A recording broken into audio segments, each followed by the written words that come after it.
Christina Bellantoni is a senior reporter for Talking Points Memo. Christina, good morning. Good morning, Alex. Interpret all these changes. What do you think they reflect, if anything, other than a typical midterm reorganization?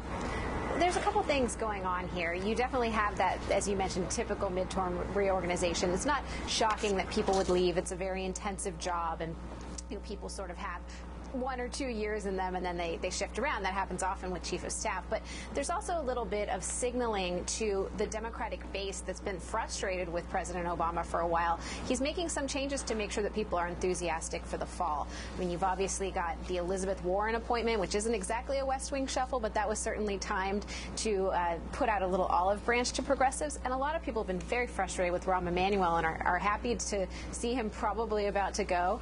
Same thing goes for Larry Summers. So there's a reason why they're making these announcements now. But how does the staff shuffle affect the White House? As one of the president's advisors told the Washington Post, the president, quote, doesn't like new people. Well, that's one reason why it's not necessarily new people that are going to be brought in for his closest team. I mean, the most likely successor for Rahm Emanuel, if he does go run for mayor of Chicago, is going to be Pete Rouse. And he's worked with President Obama for more than 5 years. This is somebody, he was Tom Daschle's right-hand man in the Senate. And when Daschle was not reelected in 2004, Obama picked him up when he became a senator. And he was even known as the 101st senator, somebody who had a very good relationship on Capitol Hill. Something that President Obama could certainly use going into the next few years. Okay. Let's switch gears just a bit here, because Bob Woodward's new book, Obama's Wars, hits the shelves in 2 days. And it's just not taking just a look at the war in Afghanistan. It looks at the internal wars in the White House over how to handle Afghanistan.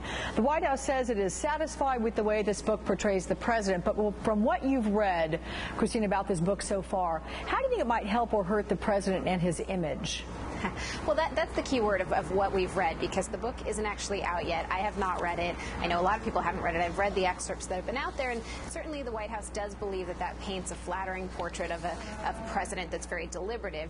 That's something we sort of already knew. There have been a lot of stories out there about how he went about his decision to send more troops to Afghanistan. But, I think the sort of deliberative process and perhaps some of the inner workings of, General Jim Jones has been very close with the president, but has also sparred with many people within the administration.